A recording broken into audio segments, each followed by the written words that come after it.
नमस्कार, मैं योगेश राणा। उत्तराखंड की कांग्रेस में तीन धड़े हैं, यह तो सभी जानते हैं। एक प्रीतम सिंह, दो हरीश रावत और तीन कर्ण मेहरा। लेकिन देहरादून में प्रीतम सिंह के सचिवालय कूच के नाम पर शक्ति प्रदर्शन से दो बातें बहुत ही साफ साफ हो गई है। एक, उन्होंने इस लड़ाई को एकदम सतह पर ला दिया है जो उत्तराखंड कांग्रेस में वर्चस्व की लड़ाई चल रही है, और यह भी जता दिया है कि वो उत्तराखंड कांग्रेस में चल रही इस वर्चस्व की लड़ाई में आर पार के मूड में है। और दूसरी बात, प्रीतम सिंह ने कर्ण मेहरा और हरीश रावत को अपने इस शक्ति प्रदर्शन के जरिए एक चुनौती भी दे दी है। इस चुनौती पर बात करने से पहले आप एक बात को समझिए। प्रीतम सिंह का यह शक्ति प्रदर्शन सफल रहा है क्योंकि इसमें कर्ण मेहरा और हरीश रावत को छोड़कर उत्तराखंड में मौजूदा कांग्रेस के तकरीबन सभी छोटे बड़े नेता शामिल हुए हैं और मौजूदा 19 में से 14 विधायक शामिल हुए हैं। इसके बाद आप एक बात पर और गौर कर लीजिए। आज से यानी 22 नवंबर से हरीश रावत हरिद्वार में भारत जोड़ो यात्रा शुरू कर रहे हैं। उन्होंने सोशल मीडिया पर बहुत से नाम लेते हुए अपने इस आयोजन में शामिल होने का लोगों से आह्वान किया है। लेकिन सवाल यह है कि क्या हरीश रावत के इस आयोजन में जो हरिद्वार में वो शुरू कर रहे हैं, कांग्रेस के 14 विधायक और उत्तराखंड के सारे बड़े कांग्रेसी नेता शामिल होंगे? और दूसरी बात, प्रीतम सिंह का यह शक्ति प्रदर्शन जो देहरादून में हुआ है, उत्तराखंड सरकार की नाकामियां गिनाने के बहाने कांग्रेस में अपनी शक्ति का प्रदर्शन था, अपनी शक्ति को प्रदर्शित करने के लिए किया गया एक आयोजन था। इससे इनकार नहीं किया जा सकता है। उनकी यह लड़ाई उत्तराखंड कांग्रेस में वर्चस्व की लड़ाई है, इससे भी इनकार नहीं किया जा सकता है। उनकी यह लड़ाई उत्तराखंड कांग्रेस में हो रही अपनी उपेक्षा के खिलाफ है, इससे भी इनकार नहीं किया जा सकता है। लेकिन आप ध्यान दीजिए, आज हरीश रावत जो हरिद्वार में भारत जोड़ो यात्रा करने वाले हैं, वो हरीश रावत की खुद की व्यक्तिगत महत्वाकांक्षा की पूर्ति की लड़ाई है, जिद है, ऐसा कई लोग कहते हैं। और वो इस तरह से, पहली बात, जब कर्ण मेहरा ने उत्तराखंड के आखिरी गांव माना से भारत जोड़ो यात्रा उत्तराखंड में शुरू की थी तो उसमें वो शामिल नहीं हुए थे। हालांकि उसमें बहुत से कांग्रेस के नेता शामिल नहीं हुए थे, बहुत सारे विधायक भी शामिल नहीं हुए थे। इसीलिए तुलना यह भी करनी चाहिए कि उसमें कौन कौन शामिल हुए थे और देहरादून में प्रीतम सिंह के इस आयोजन में कौन कौन शामिल हुए हैं। लेकिन गौर करने वाली बात यह है कि उसमें हरीश रावत नहीं शामिल हुए थे। और दूसरी बात, हरिद्वार में कर्ण मेहरा भारत जोड़ो यात्रा का आयोजन पहले ही कर चुके हैं, अपने उसी भारत जोड़ो यात्रा के दूसरे चरण में। फिर वो भी हरिद्वार में ही क्यों भारत जोड़ो यात्रा का आयोजन कर रहे हैं? हरीश रावत भी किसी और जिले को चुन सकते थे। कई सारी विधानसभाएं, कई सारे हिस्से अभी ऐसे हैं उत्तराखंड के जहां पर भारत जोड़ो यात्रा का आयोजन नहीं हुआ है।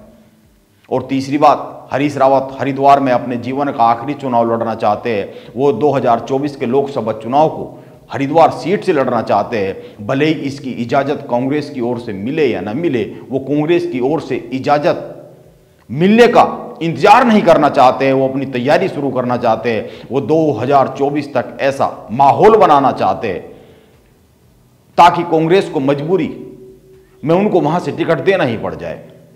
यह उनकी राजनीति का हिस्सा है। इसीलिए एक बात पर गौर करने की जरूरत है कि हरीश रावत और प्रीतम सिंह अपने अपने खेमे के साथ उत्तराखंड कांग्रेस में जो लड़ाई लड़ रहे हैं वो एकदम अलग अलग है। यह एक बहुत ही मनोवैज्ञानिक बात है जिसको समझने की जरूरत है। और आप ध्यान दीजिए, जीत और हार में यह बहुत ही महत्वपूर्ण होता है कि आप लड़ क्यों रहे हैं, आप लड़ किसके लिए रहे हैं और आप लड़ कैसे रहे हैं। इसीलिए यह भी समझना जरूरी है कि प्रीतम सिंह, हरीश रावत और कर्ण मेहरा की यह जो लड़ाई है, जो दिखती तो उत्तराखंड सरकार के खिलाफ है, जो दिखती तो भाजपा के खिलाफ है, लेकिन यह लड़ाई किसकी लड़ाई है? कांग्रेस की लड़ाई है। और इनमें से सबसे ज्यादा कांग्रेस की किसकी लड़ाई है और सबसे ज्यादा कांग्रेस के हित में इन तीनों में से किसकी लड़ाई है? यह समझने वाली बात है और इस पर गौर किया जाना चाहिए। अब दूसरी बात पर आते हैं। कर्ण मेहरा प्रीतम सिंह के शक्ति प्रदर्शन में शामिल नहीं हुए, वो हल्द्वानी में रहे और प्रदेश सरकार पर तमाम विषयों को लेकर हमला करते हुए दिखे। अब सवाल यह है कि जब प्रीतम सिंह पूरे तामझाम के साथ देहरादून में उत्तराखंड की सरकार पर, भाजपा सरकार के खिलाफ मोर्चा खोल ही रहे थे, तो वो यहां पर आकर इसमें शामिल भी हो सकते थे। वैसे भी हल्द्वानी के विधायक सुमित हृदय खुद इसमें शामिल थे, यहीं पर थे देहरादून में। और वो ही क्यों, नेता प्रतिपक्ष यशपाल आर्य, उपनेता सदन भुवन कापड़ी, विधायक तिलक राज बेहड़, गोपाल राणा, मयूक मेहर, मदन सिंह बिष्ट, आदेश चौहान, ममता राकेश, फुरकान अहमद, रवि बहादुर, विक्रम सिंह नेगी और इसके अलावा भी कई सारे विधायक और कई सारे पूर्व विधायक, हरक सिंह भी, सब प्रीतम सिंह के शक्ति प्रदर्शन में शामिल हुए। इसीलिए सवाल यह बनता है कि क्या कर्ण मेहरा बड़ी गलती राजनीतिक तौर पर करते हुए दिख रहे? इस बात पर आने से पहले एक बात समझनी बहुत जरूरी है और वो यह है कि प्रीतम सिंह अपने देहरादून के शक्ति प्रदर्शन को कांग्रेस का आयोजन बनाने में सफल रहे हैं, जबकि उन्होंने इस कार्यक्रम के आयोजन के लिए 1 माह की तैयारी की और इस 1 माह की तैयारी में उत्तराखंड के किसी भी नेता की एक फोटो उन्होंने पोस्टर पर नहीं लगाई। अपने आयोजन के लिए जो उन्होंने पोस्टर सड़कों पर, सार्वजनिक जगहों पर लगाए, उन्होंने कांग्रेस के प्रदेश अध्यक्ष कर्ण मेहरा तक को न्योता नहीं दिया। कर्ण मेहरा ने खुद कहा मीडिया को कि उन्हें इस आयोजन के बारे में बहुत ज्यादा जानकारी नहीं है और अपने आखिरी दिनों में जब यह नजदीक आ गया, शक्ति प्रदर्शन, यह सचिवालय कूच, यह उत्तराखंड सरकार के विरोध का प्रदर्शन जब बहुत नजदीक आ गया, आखिरी दिनों में उन्होंने कर्ण मेहरा को न्योता दिया। हालांकि प्रीतम सिंह कहते रहे हैं कि वो तो सबको बुला रहे हैं, वो तो भाजपा को भी बुला रहे हैं कि आइए शामिल होइए उत्तराखंड के मुद्दों को लेकर। और दूसरी बात, यह बहुत ही महत्वपूर्ण बात है, राजनीति में दोस्ती और दुश्मनी या तो खुलकर निभाई जाती है या फिर पूरी तरीके से छिपाई जाती है। यह राजनीति का एक मूलभूत सिद्धांत है और कर्ण मेहरा इन दोनों ही सिद्धांतों पर काम करते हुए मुझे तो नहीं दिख रहे। वो या तो प्रीतम सिंह के शक्ति प्रदर्शन में शामिल होकर इसे घोषित तौर पर कांग्रेस का आयोजन साबित कर देते या फिर घोषित तौर पर इससे खुद को अलग कर लेते। अलग रहे हैं लेकिन घोषित तौर पर नहीं है। उन्होंने हल्द्वानी में भी कहा है कि भाजपा की प्रदेश सरकार के खिलाफ वो वहां पर लड़ रहे हैं, मैं यहां पर लड़ रहा हूं। वो वहां पर बात कर रहे हैं, मैं यहां पर बात कर रहा हूं। मुझे लगता है कर्ण मेहरा दोनों में से कोई भी बात करने में सफल नहीं हो पा रहे। खुलकर विरोध, और विरोध नहीं है तो छिपा लीजिए विरोध को। हो सकता है उन्होंने इसमें से किसी एक के बारे में सोचा हो, एक पर कुछ करने का मन भी बनाया हो, लेकिन इसका कोई संदेश तो जाता हुआ दिखता नहीं है। आज देश की मौजूदा राजनीति में लिबरल व्यक्तित्व की कोई जगह नहीं है। यह बात ध्यान में रखी जानी बहुत ही जरूरी है। और रही बात चुनौती की, जो मैं शुरू में कह रहा था कि प्रीतम सिंह ने अपने शक्ति प्रदर्शन के जरिए कर्ण मेहरा और हरीश रावत को चुनौती दी है, यह सही बात है।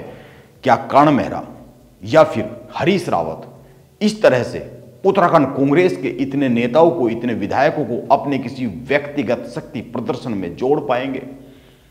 आप गौर कीजिए, मैं व्यक्तिगत शब्द पर बड़ा जोर दे रहा हूं, इसका इस्तेमाल कर रहा हूं, क्योंकि प्रीतम सिंह का यह शक्ति प्रदर्शन एकदम व्यक्तिगत था, भले इसे कांग्रेस का विरोध प्रदर्शन कहा जा रहा हो। इसीलिए अंत में एक बात बहुत ही जरूरी है उत्तराखंड की राजनीति को लेकर कहनी, और इस पर गौर किया जाना चाहिए, इस पर मंथन करना बहुत ही जरूरी हो गया है। उत्तराखंड की जनता के लिए, उत्तराखंड के हर नागरिक के लिए, उत्तराखंड के हर युवा के लिए, और वो यह है कि उत्तराखंड में भाजपा में भी वर्चस्व की जंग चल रही है और कांग्रेस में भी शक्ति प्रदर्शन हो रहे हैं। इसीलिए सवाल यह बनता है कि उत्तराखंड की जनता की फिक्र किसको है? आप इस बारे में सोचिए और लिखिए। नमस्कार, आप बने रहे मेरे साथ।